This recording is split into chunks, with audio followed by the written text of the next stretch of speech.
Hey, what's up, DIYers? Mike Boards with the Mike Boards channel. Thank you for watching. We're talking Blix Vika Plus bicycles, and in the event that you hear rubbing sounds coming from your front tire, let's talk about it. Let's go outside and take a look. All right, DIYers, outside now, and in front of us is the Blix Vika Plus. This is the green version, and again, in the event that you have rubbing sounds coming from your front tire, it may be your brake pads rubbing against your internal rotor here. And to take a look, you want to get a good close-up view of your internal pads and how they rest inside your brake pad housing and make contact with that inner rotor. As you can see, not the best view here, but again, get a good view of the actual inner pads and then come up top, and your left brake is for your front tires.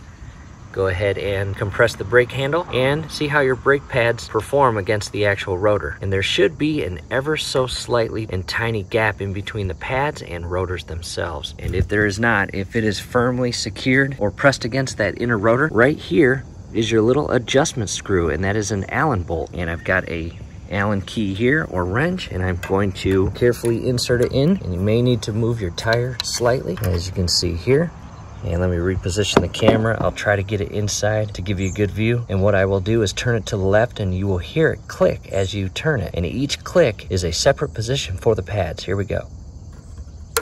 Hear that? We are now one click or one setting looser than what we were just previously at. And that actually separates the pads even further from the inner rotor. What I recommend doing now is carefully pick the bike up with your left hand or right hand and spin your tire. And if there's no rubbing, you've got the perfect setting. If there is aggressive rubbing still, go ahead and loosen it one additional click until you get no rubbing. And then take it for a test cruise. DIYers, hopefully that helps. In addition, in the event that you have squeaking or additional odd noises coming from your front tire or front portion of the frame and fender, definitely check out the link scrolling above. We talk about additional items that can cause that. DIYers, again, hopefully this helps. Hey, do us a favor. Below the video, you will see that thumbs up icon. Click on that, like the video, subscribe to the channel. Definitely ring your YouTube bell. That would be very helpful to us. We'd really appreciate it. Thanks again for watching.